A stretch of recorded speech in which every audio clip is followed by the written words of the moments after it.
I'm Travis Bader, and this is the Silvercore Podcast. Join me as I discuss matters related to hunting, fishing, and outdoor pursuits with the people and businesses that comprise the community. If you're new to Silvercore, be sure to check out our website, www.silvercore.ca, where you can learn more about courses, services, and products that we offer, as well as how you can join the Silvercore Club, which includes $10 million in North America-wide liability insurance to ensure you are properly covered during your outdoor adventures. In this episode, I'm speaking with Shane Mathieson, a third-generation owner of Reliable Gun in Vancouver. We discuss how COVID has affected their business, dealing with the bombshell ordering council prohibition of over 1,500 firearms and growing, as well what everyone can do to stand together and present a unified front during these uncertain times. I'm sitting down with Shane Mathieson from Reliable Gun in Vancouver, and it's a long time coming, Shane. It's really good to have you here. Thank you very much for coming in and being on the Silvercore Podcast. Thanks for the invite, Travis. I'm sorry it took so long to make it in here. You're not a busy guy at all, are you? Yeah, never have all that much free time, that's for sure. Now, Reliable Gun, for anybody listening who hasn't heard of Reliable Gun, and I think most people who are listening to this podcast will have heard of it, has been around for a very long time. You're a third generation firearms business in the Lower Mainland here in Vancouver on Fraser Street. Can you give us a little bit of history about how Reliable got started? Sure. Reliable was started by my grandfather in 1950. Before that, he was a milkman and had tinkered with guns since just shortly after the Second World War. And he got to be friends with a gentleman named Polly Bentley, who, for anyone who doesn't know, was the person who started Canadian Forest Products. Now, Polly was a fairly generous man and suggested to my grandfather that he should start a business in the firearms industry after he had built a few guns for Polly and had offered him a loan to start the business. And so with a handshake and $2,000 of borrowed money from Mr. Bentley, he started Reliable Gun. Wow. And that was at 28th and Main at the time. We were at that location from 1950 till 1957. After 1957, we moved from Main Street over to Fraser Street at 26th and Fraser. And we were at that location until 1978 when we moved to our current location, which is at 16th and Fraser. So your grandfather ran the business, family business. Yep. And then your father said, hey, this is for me. Yeah, he started working in the business when he was just a kid, full-time at the store from 1957, and he retired about 5 or 6 years ago. I'd been in there since 1992, and basically my brother joined us in 2000. Right. And from that time, he and I moved the business to where we are to what we are now. And Dad retired after we had taken over in 2000. Yeah, I remember my father talking about Reliable, and he grew up, I guess, a few doors down from your mom in Vancouver. Mm-hmm. And yep. Reliable's always been a go-to place for me, even though it's a little bit of a drive from, I grew up in Surrey, but definitely there's a reason why I go to Reliable and why we refer our students to go over to Reliable. You are a family business. You do treat people with a lot of respect, a lot of courtesy, and I know that any of our students that we send over, any new person looking to get into the firearms sport or into hunting, are going to be treated well. We try to treat everyone with respect. I mean, without the people on the other side of the counter, we don't need to be there. You have to remember that everyone started with basically no knowledge, and you can't expect them to come in and have everything figured out before they come in the door. It's not reasonable to expect that from anyone. Yeah, and it's difficult, and it can be off-putting. It's an intimidating thing for a lot of people brand new to the sport to walk into a gun store and be like, geez, I don't know what I'm doing. I don't know what I'm even asking for. I can totally understand that. And there was a stigma for a lot of years that it was an old man's sport with, no room for kids or no room for women or no room for someone who's just getting started. You had to know everything before you got there. And we really wanted to change that in our store anyway, that everyone could be included. Didn't matter what your background was, whether you had people in your life who had shot in the past, or if you just wanted to try it because you thought it would be an interesting sport for yourself, whether you had experience or not. Well, yeah, and it is a family business, but you've also got a number of staff working there, and you treat them like family too. You really do get that feeling when you go into the store. Most of our guys have been with us for quite a while.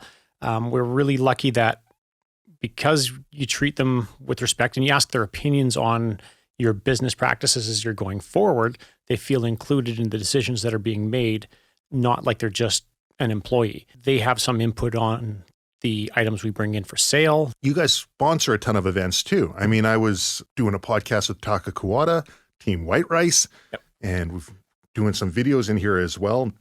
Got the nice sponsored shirt on, is Reliable front and center it across there, but Team White Rice isn't the only thing that Reliable sponsors. You guys sponsor and donate money to a number of organizations. Yeah, we sponsor lots of different shooting events, trap shooting events, sporting clays, skeet events. We do work with Boy Scouts of Canada.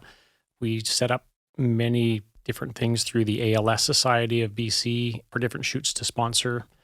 So many things that you can't even think about all when you're put on a spot sometimes. Oh, totally. And it's hard to talk about yourself, I know. Absolutely. Now, there's one thing that I saw on social media, which I was definitely jealous about. And I thought, man, I wish I was working at Reliable right now, because you guys went out with your staff and you guys did a pheasant hunt, didn't you? Yeah, that was sort of to celebrate our 70th year. We took the entire staff on a guided pheasant hunt in Big Bar Guest Ranch. How was that trip? I mean, the pictures were fantastic. It was fantastic. We got hit a little bit with some weather because, I mean, it was in February, so the weather can be cold and windy and rainy in BC at that time. But we got hit with a little bit of snow and a little bit of blowing wind. But for the most part, we got pretty lucky. It wasn't really overcast. We had great birds. We had phenomenal dogs and really had a lot of fun doing it. You know, I try my hand at doing some pheasant hunting out here in Ladner, and it's a very kind of tight-knit, closed community, and there was a charity auction, and a friend of mine and myself, we bid on a pass for 2 people to be a part of the gun club so we could take advantage of the pheasant hunting. And man, you really do need a dog.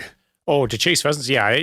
You'd be surprised. You can be standing in grass that's only maybe 6-8 inches high, and your dog will be pointing at a spot in the grass, and you look at it and think, there's nothing there. What's wrong with this dog? And you walk over and you root your boot around in the grass, and out pops a pheasant. And you're thinking, how did I not see that?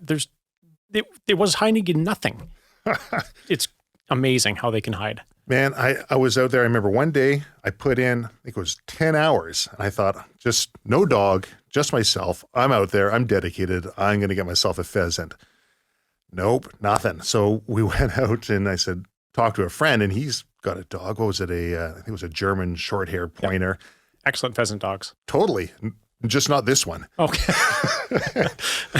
And this dog was so excited to get out there. And my buddy, he was from the States, and he says, oh, you know, what we'll do is, I've seen it done before, we'll have a really long lead on the dog. And so that if there's any pheasants in between us and the dog, the line will scare him up, and that'll be a part of our tactic here. I'm like, I'm okay, sure, I guess. I haven't done this before. Let's try it out. And man, that dog got itself so excited, gets out, took about 3 or 4 craps. He gets the lead on it, big long rope, and proceeded to run around him about 4 times in a circle and take off. I just see this guy's legs go straight up in the air, lands right in the pile of fresh dog crap. And that was the beginning of our using a dog on a pheasant hunt. That would have made for a long day. Oh, it was. It was an interesting day. I can only imagine. Oh, man. I remember it not being Reliable Gun. I remember it being Reliable Gun and Tackle. Yep, that was how we originally started. We sold everything from fly hooks and outboard motors to shotguns, rifles, Lee Enfields, M1 Garands, all that stuff, all the way throughout. Back in about 2000 is when we really saw the writing on the wall that stores really needed to specialize. There was lots of really good companies that were doing an excellent job on the fishing side of things in Vancouver. And we didn't have the same passion for fishing that we did for the shooting sports. So don't get me wrong, I love to go out and fish, but I didn't have the passion to sell hooks. I didn't have the passion to sell reels and rods, but really had the passion on the firearms end of things. So on the sport shooting side, Yeah. hunters, they'll have hunting season and it's going to be really busy for you guys. Yep. But that's not going to carry your store all year long. No, exactly. Don't get me wrong. The hunters are the guys that we originally built the store around. Right. And they're wonderful. We love them to death. Wouldn't trade anything for it. That's my biggest passion, is the hunting side of things. I love going out chasing birds, chasing deer, chasing elk. And I'll spend probably 3 months of the year hunting hard. I'd spend 6, but I'm not allowed to. Right. I have a wife, I have kids, I have other obligations like running a business that I can't spend that kind of time being away from. But what really helps us out is the sport shooting community, who are going to the range the rest of the year, not just for the 5 months of hunting season, are what carry us through the year. They get out, they play with their firearms, they go out, they shoot every weekend. They'll go out and shoot 100 rounds or 20 rounds or 10 rounds and just go up to the range and drink coffee with their buddies, whatever it happens to be. Those are the guys that keep us going, because they'll come in every few weeks and they'll need a new cleaning brush or a new box of shells, or want to see the latest new pistol that came out this year, or a new scope, spotting scope, whatever it happens to be. And really, from a business standpoint, it is the sport shooters that are really helping maintain the business like Reliable for the hunters. 100%. Yep. Yeah. I would say they make up probably 50 to 60% of our business when it comes to actual dollars and cents, or the hunters, who are going to be maybe 30 to 40% of what our income is for the year. So now here we are, 2020, and we get a big whammy of COVID, which of course is affecting everybody all over the world. Yep. And in some ways, it's been really tough on a lot of businesses. I think I have an idea of how you're going to answer this one, but when COVID first hit, how was that for the sporting goods store? It was interesting. It was a difficult time for us to scramble and adapt to what was required in order to keep everyone that was in the store safe, ourselves and our customers included. We did have a pretty good rush when it initially started, and had to really change how we did business so that we could keep the populace safe. Right. And that was shutting the doors essentially. Yep. And we had to shut the doors and basically go to an online ordering system and phone ordering system with basically delivery only. It was too hard for us to maintain safe distances from everybody when we had the number of people coming by and stopping at the store. Totally. And now I know when it first hit, from the training side, man, we were inundated with calls, everybody wanting to get a gun now. I got to get my training. There's a fear, and I guess the idea was, well, maybe if I had to provide for my family, having a firearm would let me go out and hunt. Or maybe there's an American mentality of using the firearm if everything goes sideways up here. And I call it an American mentality, but it's a legitimate concern. Well, I'm sure there was some of that was going on. For the most part, though, we found it was guys that were concerned that there was going to be a difficult time getting product going forward. With the borders closing, it was going to be difficult for them to get ammunition going forward in the year. They were going to have trouble finding scopes, whatever it happened to be, for the next while. They saw the writing on the wall that it was going to be harder on the supply chain in the future. Right. And then a few weeks go by, the mad rush starts to die down. A couple months go into it, and we have a big bombshell dropped on. Oh, yeah. The Liberal government changing the rules on us overnight was a real big kick in the pants for all of us. I mean, it's not so much the loss in business as it is the loss of rights for all of us Canadians. It's amazing that they can do that without any parliamentary review or oversight. Just a stroke of a pen. Yep. Overnight, make a bunch of new rules, which are now just being analyzed with a microscope and being found wanting. I mean, whoever was behind putting these things together, it doesn't look like they had a background in firearms. They just had an idea of what they wanted to do. Yeah, it seemed that they almost like they were looking at a list of items that had negative connotations attached to it and figuring a way that they could make it disappear, thinking that that was going to save the world, when realistically, all it's done is made it harder for people who legally own the firearms. The guns themselves have been in the country for 70 plus years. There's hundreds of thousands of these firearms within the country that have, to my knowledge, never been a problem going back over those 70 years. Right.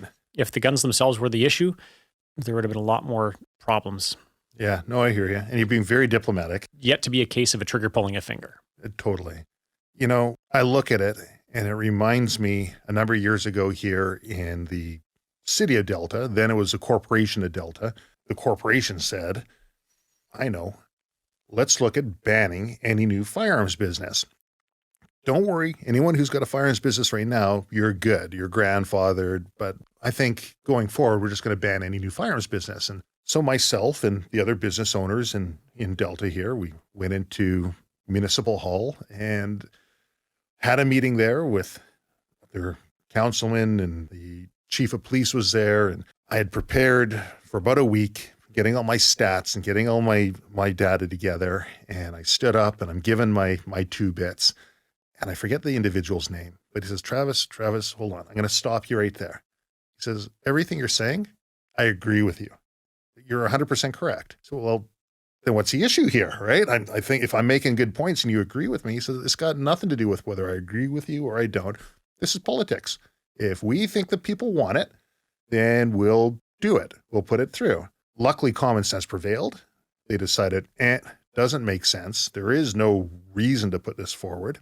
And the hard fight from the other businesses here to allow new business in. And, you know, I was catching heat from some businesses. Some people are saying, like, what are you doing? This is great. You're sitting on a gold mine, right? If we're the only people in town. Yeah, but it doesn't speak to the future. It sure doesn't. You know, what's better for the world than competition? You got it. You know, competition drives business. Absolutely. Right? I love competition. I love proper, good competition because it makes you want to think of the next thing. Right. To work harder. What's the angle going to be? What am I going to double down and specialize on? Right. And for Reliable, really, from my perspective, looking at it, it was customer service is the big double down. Right. You looked around and said, hey, this is what we're going to do. We're going to put tons of effort into the customer service. And as well on the sport shooting side, I'm wondering, and perhaps, I don't know, I'm just wondering out loud here, but I'm wondering if sport shooting might be able to be used in order to help turn the tide of the recent order in council. I hope so. I mean, it's really difficult to say whether the government's going to listen to reason on it or not. If you look back, we've had sport shooting going on in the country forever. If these rules are left to stand, many of the disciplines that have developed over the last couple of decades are going to disappear. Mm-hmm. What that means to the country is you're not going to have international travelers coming up to shoot within Canada. You're going to have our athletes unable to be competitive on the world level. Even things like the Canadian Olympic trap team is going to have much more difficulty than they did before because there's now a stigma around shooting that the government's put onto them. Right. I remember years back, I'm like, you know what? I want to start a business. I want to do something on my own. I was really interested in rock climbing and whitewater rafting, mountaineering. And I thought it was snowboarding. I want to do some adventure tourism type thing. And a friend was going to school. I don't know how legitimate this school was, but it was a school in adventure tourism. And they had all the statistics on the different businesses and kind of the revenue they brought in. And the hunting and fishing industry just blew them all away. I mean, that exceeded golf. It exceeded, it's like skiing. You'd think, hey, there's a lot of money in that. Just blew them out of the water. And that's when I thought, maybe I should be looking at this hunting and fishing industry. It's a lot bigger than people realize. When you think about fishing, for example, you've got all the guys that will buy a boat just to go fishing. There aren't that many cheap boats out there. I don't know where you find them, but I found them in most of the places. They start at $30,000 and go up from there. That's right. And that's for like a tin boat with an outboard on it. That's right. You know, you're not talking about anything that's going to be out on the ocean. Boat, bring on another 1,000, right? Yeah, exactly. In the hunting side of things, I mean, you've got your guides, you've got your outfitters, you've got retail stores like ourselves, you have all the smaller communities that depend on the hunters that travel up to their hotels to stay and eat, and they'll make their money from housing us, basically. Totally. Not everybody has a camper and a trailer or doesn't want to take a camper or trailer out to the woods to do it. So they'll stay in resorts. They'll stay in cabins that are set up on various concessions that are out there. And I think our government's very aware of that fact. I mean, if it was in this rinky-dink school's stats and the amount of revenue that's brought in, they've made concessions for hunting with the new OIC. Yes. And when I look through, let's see if I can find it. I printed it out because I knew I wouldn't remember it. In section 117.15, this is in the criminal code, it says, in making regulations, the governor and council may not prescribe anything to be a prohibited firearm, a restricted firearm, a prohibited weapon, a restricted weapon, prohibited device, or prohibited ammunition if, in the opinion of the governor in council, the thing to be prescribed is reasonable for use in Canada for hunting or sporting purposes. When I look at that, I'm wondering if tree gun or PRS or service rifle or any of these other sporting events might be something that can be leaned on, because they did that with, 12.6, 105 millimeter or less, 32 and 25 caliber.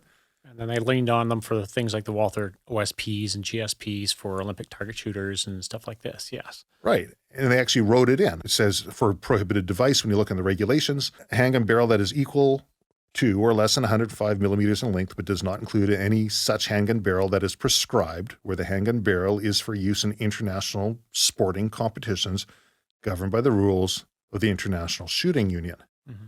So that was, and I think the International Shooting Union is now the ISSF, and I don't think they have anything to do with three gun or any of the things that have been banned. I don't know. I think the ISSF and the International Shooting Union do have something to do with the shooting with AR-15s through like the DCRA, the Dominion Canyon Rifle Association should be looking at that, because that's something that would be a good thing to look into. I don't know. And I'm no lawyer. I'm looking at it, and that was just something that's popped into my head. And I noted that under the last definition there, it's specifically named the International Shooting Union. Mind you, under section 117, it says nothing about that. It just says for hunting or sporting purposes. Yeah. What do they consider sporting purposes is going to be the question. Right. Who knows?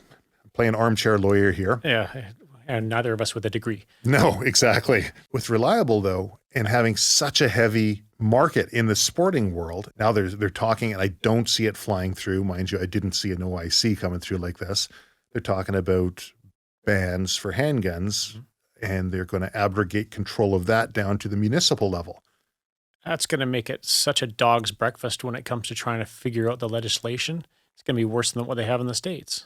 I got to wonder if that's part of the plan. You just make it so complicated that people are like, Not worth the effort. Yeah, wouldn't surprise me. I wouldn't put it past the Liberals to do something like that. What does this mean for Reliable? We're still trying to figure that out. I mean, that side of the business was a very large portion of our revenue stream. I mean, realistically, the sport shooting side definitely subsidized what we were able to do on the hunting side. It allowed us the ability to keep as many nice hunting rifles available for sale throughout the year that would only turn once a year, whereas on the sporting side, you're going to turn those items over 3 or 4 times a year, which is what a business needs to do in order to remain profitable. Totally. How many people work at Reliable? We have 11 people on staff plus a couple part-time. Wow. And this affects everybody. All of them. Yeah, all of us. It's how everyone there feeds their family. Yep. Yes. Most have families. You've got a family. Yeah, I've got a young son. My brother's got 2 kids. Hermes, who works with us, has 2 kids. Nick has a kid. Warren has 2 kids. I mean, it just goes on and on. The rest of the guys are either don't have kids yet or are trying to have kids. It affects quite a number of people in the long run. You know, we're getting phone calls from people, emails. Some people are trying to organize rallies. Some people are going hard behind different gun rights associations, like the CSSA or the NFA or the CCFR. Right. From your perspective, What do you see as a possibility? I think we do definitely need to get behind the associations, whether it be the CCFR or the NFA or or CSSA. What we need to do is try to not spread ourselves or have any infighting amongst our associations fighting against one another. That's been our downfall over the years, is too many fingers in the pie. Mm. And you got one group that doesn't agree with another group, so they're going to fight against one another, where it turns their attention away from what their end goal should be, which is to fight for all of our rights and freedoms. I've spent so long in the firearms industry, raised around firearms my entire life. I'm sure all of that infighting happens in every other business, but just because this is where my attention is, it seems like there's an abnormal amount of, we seem to eat our own. It feels that way. I totally agree. I mean, I've been doing this for 30 years and I can't understand how we can chase our own tails so much. It's time for us owners of firearms to band together as one rather than splitting ourselves apart. Yeah. Just remember that if you own just a over and under shotgun or side-by-side shotgun that you use to shoot grouse or pheasants or what have you, and think just because someone else has an AR-15 as an example, that they're a bad person because they want that style of firearm. No. They're just another firearms owner who will stand up for your rights to own your side-by-side. Why shouldn't you stand up for their rights to own that AR-15? Yeah, and the sport gun shooters will say, oh, that person's a FUD. Or the duck hunters will say, what do you need a semi-automatic center fire for, right? Exactly. And it really shouldn't matter. You don't need a 400 horsepower car to go to the grocery store either, but you still want it. That's right. It's the same mentality, in my opinion. And it seems to be, I don't know if it's uniquely Canadian, but it seems to be amplified in Canada. I look in the States and I think I've mentioned it before, Marty Hayes, he's got the Firearms Academy of Seattle. Of course, I'm in the training world and I see how training companies work, and you go to Marty's school and he says, here's how I do things. Here's why I think it's the way to do things, but mine's not the only way. Go up the road, check out the next school, check out the other, and he'll refer people readily over to other places. And he says, once you're done there, come on back. Maybe we'll pick something up as well. And there seems to be a different mentality on the business side, particularly in their firearms world, they band together more. In Canada, I don't know what it is. I don't know if it's because there's so many hoops to jump through to get a firearm that when people finally get there, they feel like there's something special. That could be it. Yeah. I don't know, but there is something there. And and in the training world, of course, if you're an instructor, then there's ego that sometimes follows with that too. And right. Instructor of firearms. And it just seems to start amplifying more and more, as opposed to trying to build business with other people. There seems to be a lot of trying to be the tallest tower by burning the other towers down. That's something that I've seen before. Yeah. You have to remember, nothing makes you better than good competition. You got to be able to work within the industry that you're in with the people who are within your industry as well. If you've got 2 or 3 or 5 or 20 different places that are all in the same boat, there's no sense in all of you jumping off at the same time. It's just going to rock over and everyone's going to drown. Do you think this is going to help band people together? I really hope so. If this doesn't, we're dead in the water. Yeah. We're not going anywhere. May as well just hand them all over right now. Yeah, because it affects, the way it's currently worded, this affects basically every person with a 12 gauge shotgun. The way it's worded, yes. And whether or not we want to argue that the choke is a part of the bore or not, it's capable of discharging a projectile over 10,000 joules. That's another thing as well. You got some of these bigger caliber rifles that some people in the guiding community have been using for a number of years because they're in a place where they have to go in after wounded animals. They have predators that are quite interested in taking a chunk out of them that they have to defend themselves against. You've got to have them with these things out there to protect themselves. It was a foolish way to write a law. It shows the lack of knowledge on what it would encompass. Well, in a time when a lot of businesses are struggling with COVID, they're sure working hard at shutting down a large number of businesses. across Canada. Who pay their taxes, follow the rules of the law, fill in their paperwork the way they're supposed to, and have been doing it forever. It's going after the wrong people. If they put the same amount of money into border protection, working to get firearms out of the hands of gang members, and enforcing the laws that they already have, I'm moral for it. If you want to take a harder stance on illegal use of firearms within the country, hey, I'll stand behind that 100%. I agree. But banning the guy who has his name flash across the screen every 24 hours on a background check every 24 hours, it's chasing the wrong people. It sends the wrong message. Well, again, I think it all boils down to this is politics. Yeah. Do we think it'll win us points? It is exactly that. It has got nothing to do with public safety. It has everything to do with buying votes. Yeah. And like the Liberals have always said, never waste a good crisis. Never let a good crisis go to waste, Yep. right? It's right out of the Liberal playbook. It really is sad, but I think there's some positivity that can come out of this as well. Because as an entrepreneur, like yourself, Yep. entrepreneurs tend to be consummate optimists. Otherwise, why would we be doing this if we weren't? Absolutely. If you don't have a positive outlook on it, you may as well just lock the doors, walk away, because you're not going to get anywhere. Mm-hmm. And we're trying to find new ways to market and get our name out there to show everybody that, hey, you know what?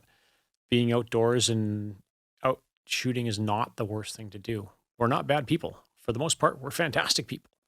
I mean, the most vetted people out there. Absolutely.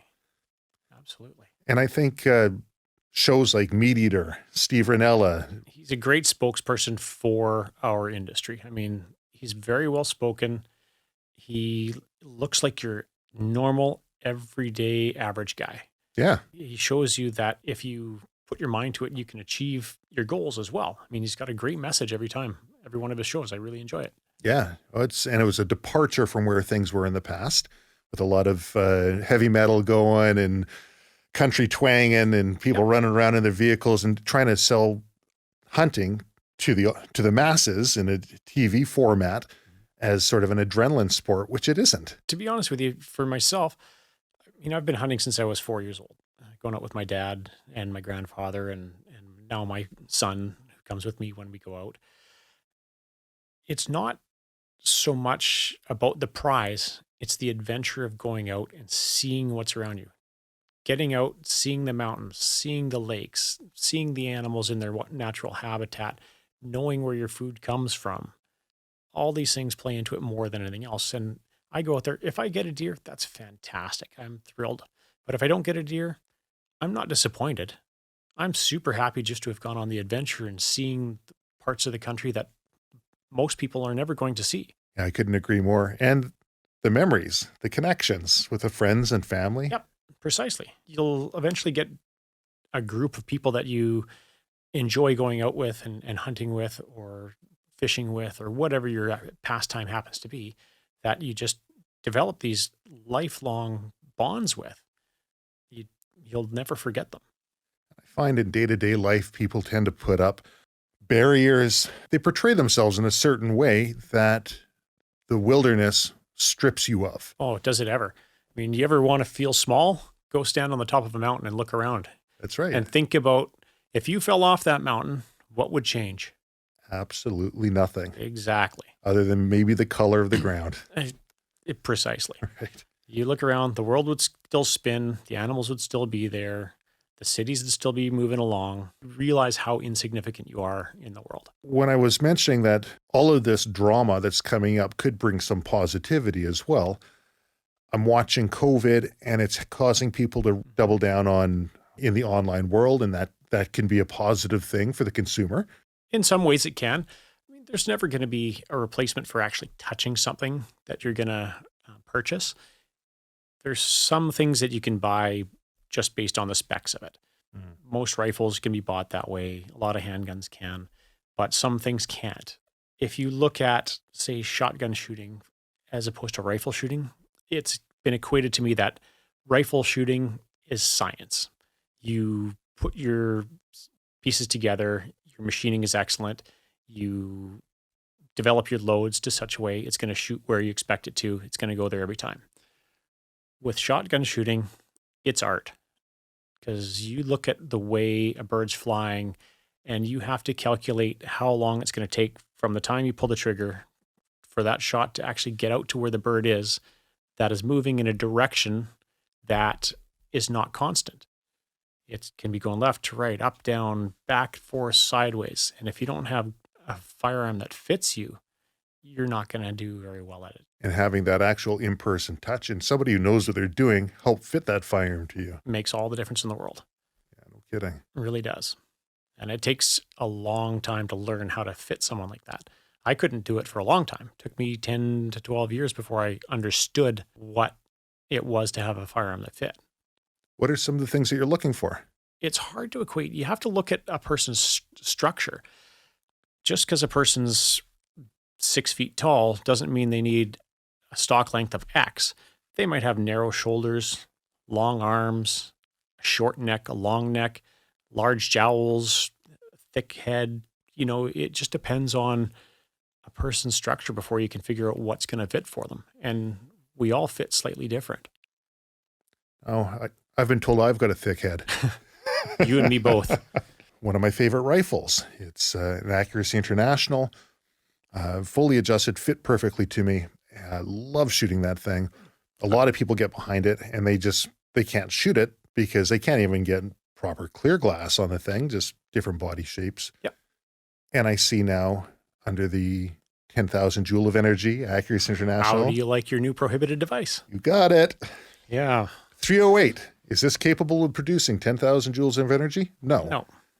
Is it poorly worded and listed on the OIC as a prohibited firearm? Yes. You got it. Absolutely it is. Again, it's getting people to write the laws without any oversight, without any political discussion, without any knowledge on the items that they're trying to control. I did some horse trading in order to get that firearm. It was always kind of on my list of guns I really wanted. But I'm looking at what they sell for, brand new retail. That model is about $8,000. Yeah. There's $8,000 that somebody who's gone through all the safety training, does training for government agencies, contracts with government agencies, daily criminal record checks and vetted, that with a stroke of the pen Is now forfeit. You got it. So back to the sport shooting. I'm wondering, maybe somebody out there listening, they might have some more insight on this one. I'm wondering if that's an option. Like I see the CCFR and the CSSA, and they're going after different angles on the bore diameter. Yeah, and I believe they're also doing a constitutional challenge in regards to how the law was drafted. Now, I'm sort of out of the loop on exactly how they've worded their challenge, so I'm not going to want to speak on that necessarily. Right. Yeah, I don't know how they've actually worded that. Well, that's an interesting one too. So over the years, I've done consulting work for Crown and Defense Counsel, and on one instance, there is a reference hearing on regulation that came through on a type of firearm, and I was called in to opine. I was a subject matter expert on this firearm, and I go in there and speak the truth, explain exactly what I know to be true, and leave it for the trier of fact in order to be able to make their decision. I watched the firearms program they had since I had gone first. I was able to then sit in and listen to what the other fellow has to say. I did a lot of head scratching, wondering how that person could say what they're saying and still call themselves an expert. But, at the end of the day, you put all of that out there. It really didn't matter what their experts said, as much as I may have disagreed with what they said. And I could be as bold as to say that I'm pretty sure the person knew that they were misrepresenting the truth, which is a nice way of... That's very political of you. You got it. It really didn't matter because the way that the law is structured for that reference hearing, as the judge explained it, if they go A, B, C, D, and that's the protocol that they have to follow in order to arrive at an answer, and they followed A, B, C, D, but they arrived at an erroneous answer, that answer stands, provided they went through the process properly. Whether they got just shows we need to teach kids in school how to follow instruction better. Well, totally. And really, I think the game was rigged from the get-go. It sounds like it. Right. So we'll go through and we'll walk A, B, C, D as if we're supposed to, and we'll just come to our preconceived notion, and there's nothing that can be done about it. And in that case, the expert didn't have to say anything because I think the evidence that was given would support a conclusion that would, I think the hassle wanderer came down to ease of conversion. But regardless, the way the hearing is set up, it's got nothing to do with right or wrong, just if the process is followed. So I'm wondering if that's a similar thing here. I suspect we might be pushing rope, yes, with some of these challenges, unfortunately. Well, if we were to look on the positive side. Yep, which we're going to try. Sure. It's tough. I mean, it's tough. It is, especially when you get dealt a blow as heavy as we did in the last couple of weeks. The one thing I keep repeating, whenever something gets really tough, overwhelming, I just in my head, I can, whatever it is, right? Physically, usually I do that when it's physically tough. If I'm climbing and I just feel, I'm going to fall off this rock face. No, I can, right? That's the same thing when you've got a moose down on the ground. I got to get this back to there. I can do this. Yeah. There's a way I can do this. I'm going to make this happen. I can do this. I don't know how I'm going to win. But I'm going to win. I just know I'm not going to lose. Yes. Right? That's the way to look at it. It is. And as an entrepreneur, as consummate optimists, we have to take a look at what we're dealt and what we currently have and ways that we can use that to the advantage of everyone. Because really, if this helps the client, if this helps the customer, it helps us. Absolutely. Without the customer, we don't need to be there. Mobilizing people. I see it as a huge positive way, maybe not a positive way, but if we're to derive a positive out of it, as a way to mobilize the masses to stand up and say, look, this isn't right. Right. So I see that as one. I think that's the best thing that we can look at. We have to get people to finally get mad enough that they will get off their couch, write a letter to their MP, write a letter to the PM's office, write a letter to the Minister of Safety, Public Safety, and explain to them that they're upset with the courses that they're taking, that they realize that they don't think it's going to accomplish what they have said it's going to. I also think making an economic case for it is got some power to it. Mm-hmm.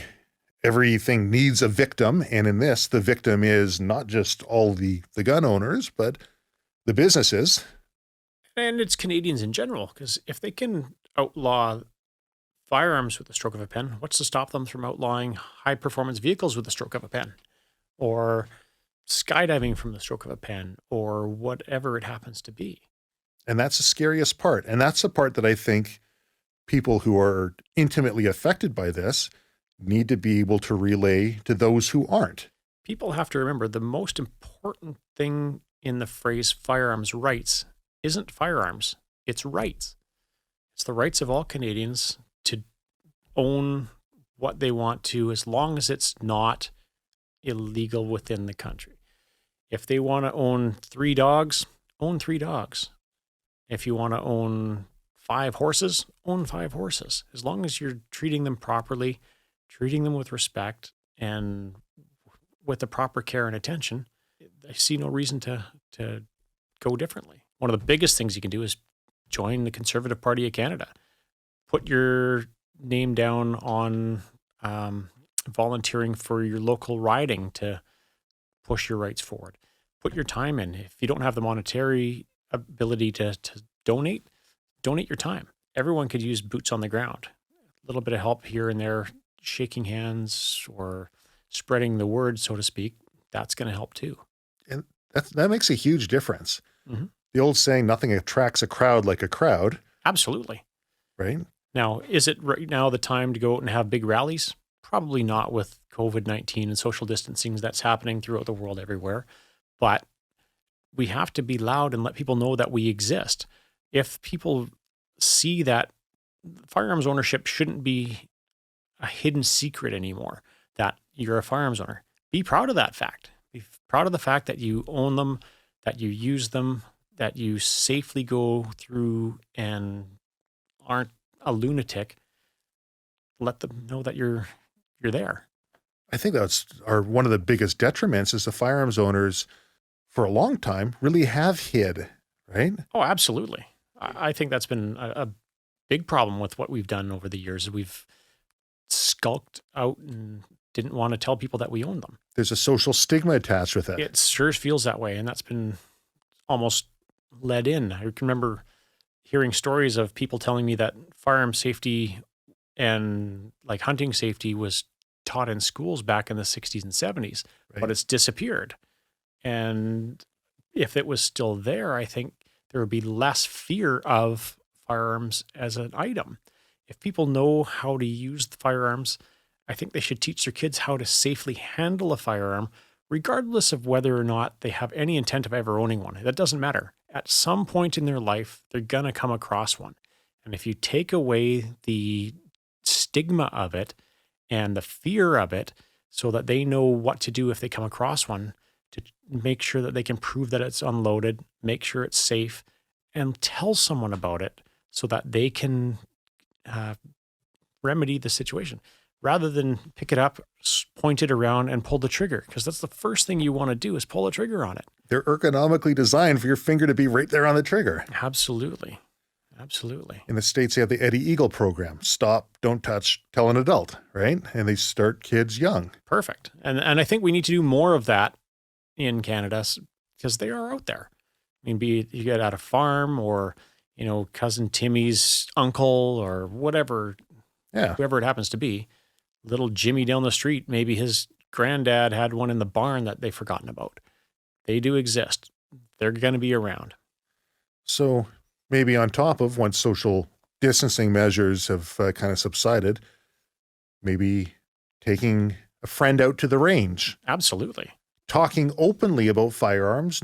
And that's a tough thing because, you know, I think firearms owners have, like you say, skulked in the shadows for such a long time. Then to stand up and talk openly, everyone says, who's this gun nut? Who's this kook? Well, that's the thing. We've got that stigma of being a kook or a weirdo because we have interest in that.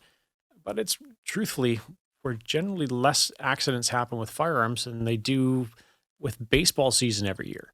You know, you go to anyone who works in a hospital as an ER nurse, they're going to tell you there's more people injured playing baseball in beer leagues every May, except for this year, than probably get hurt with firearms in Canada. Well, the statistics are pretty clear when you look at it, what's actually killing people, and it's not firearms, right? But firearms are scary. I mean, you're more likely to drown in a backyard pool or accidental poisoning. I don't know, you go into the kitchen sink and you're drinking the wrong thing. Surgical misadventure. And that's a love one, yeah. I love the way they call it that. Surgical. You're otherwise fine. You go in for a routine surgery and doctor makes a mistake. Whoops, you walk out dead, right? Yeah. But firearms do have that scary connotation that I think has been intentionally bred in for 100%. A very long time. People don't think about firearms. They feel about firearms.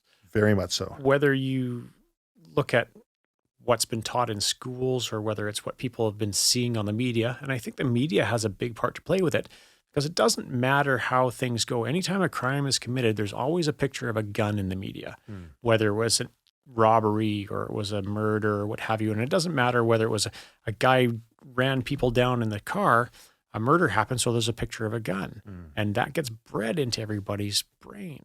Right. It's got a visceral sort of response to it. Absolutely. Right, wrong, or otherwise, it's unfortunately the way they've done it for as long as you and I have been around. Yes. And when people really get into the argument against firearms, I don't try and convince them otherwise because I think you're really right. You say they don't think about it. No. They feel about it. Absolutely. And I'm not going to change that person's feelings. There's no way you can. No, but I can be respectful and I can listen and I can comport myself in such a fashion that they can maybe think differently the next time. And offer them the opportunity to come and, if you'd like to try one to help you get over the fear of it, please come on. I'll gladly take you out. Mm-hmm. It's something that I think more people need to experience to understand that they're not as scary as what they are perceived as. So now we have to wait for new interpretations and find out if there's going to be talk of buyback or if there's going to be this whole grandfathering or what they're going to do. Now, Have they said anything about grandfathering? I've noticed that it's disappeared off the website recently. I don't know what's going to happen. Apparently, they're not aware of the Wayback Machine, Right? the Internet Archive. Yeah, but I noticed that word had disappeared off the RCMP website in the last time I had checked.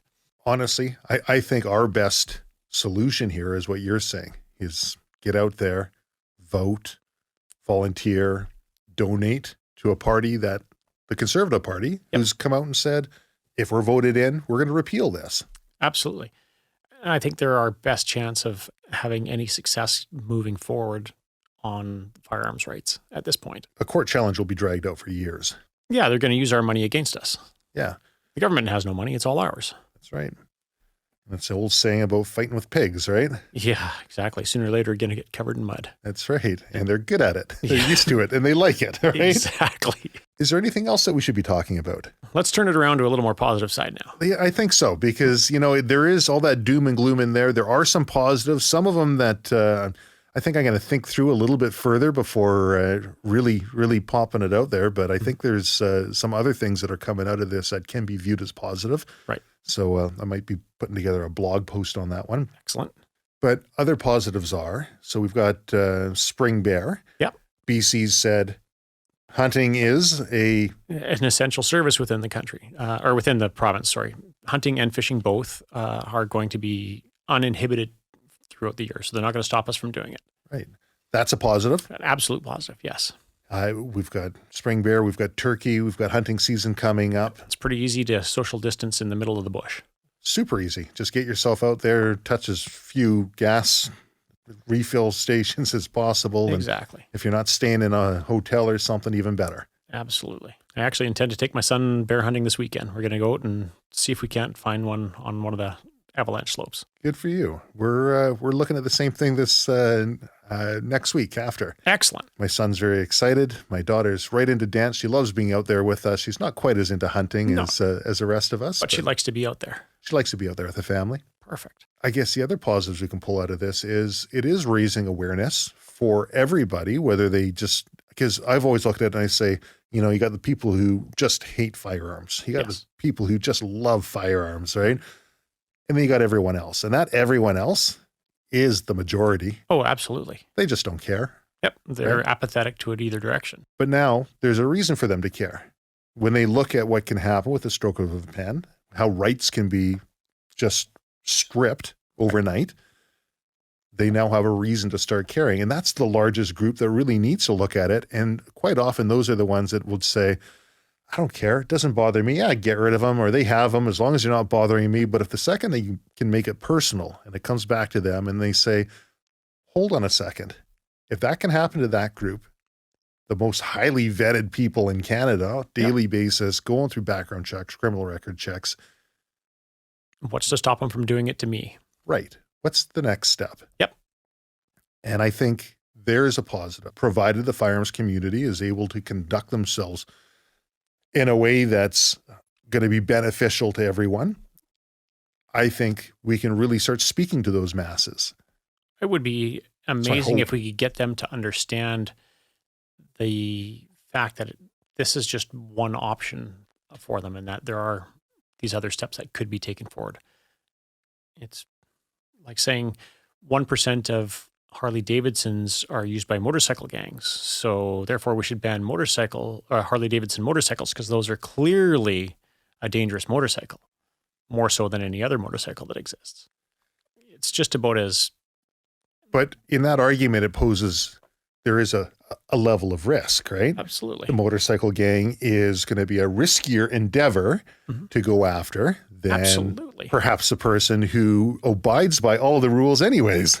That's absolutely true. Right. Absolutely true. And just like any game animal out there that takes a path of least resistance, is why we have game trails, right? Yep. That's right. People are the same way. And if they see the easy path, that's the way they go. Going to walk down that usually. So maybe it's time we weren't so easy. Agreed. Does Reliable have any big sales coming up? Not that I've got planned at the moment.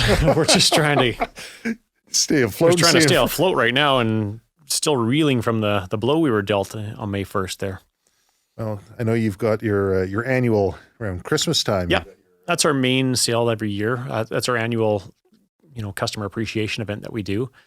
It's always a lot of fun. And whenever we can, we're usually out there. Yeah, you guys always are out giving us a hand with that. It's awesome. Well, and it's a lot of fun. And you guys have bagpipers out there and barbecues going. And I mean, it's quite the event. You got people lined up around the block camping overnight? Sometimes, yeah. We've been pretty fortunate that it's very well attended. It's a lot of fun. We try to make it as fun as we can for everybody that's there. We bring heaters and stuff because we know it's cold out there. Yeah. Unfortunately, the city won't let us set up tents for you guys. I apologize. Yeah, the city doesn't like tents, right? I mean, that's a totally different. That's a whole other way we could go on this. Well, why don't we look at wrapping it up here? All right. Be sure to check out Reliable Gun in Vancouver. Yeah. www.reliablegun.com. And you got a phone number? 604-874-4710. Shane, thank you very much for being on the podcast. Hey, thanks very much for having me, Travis.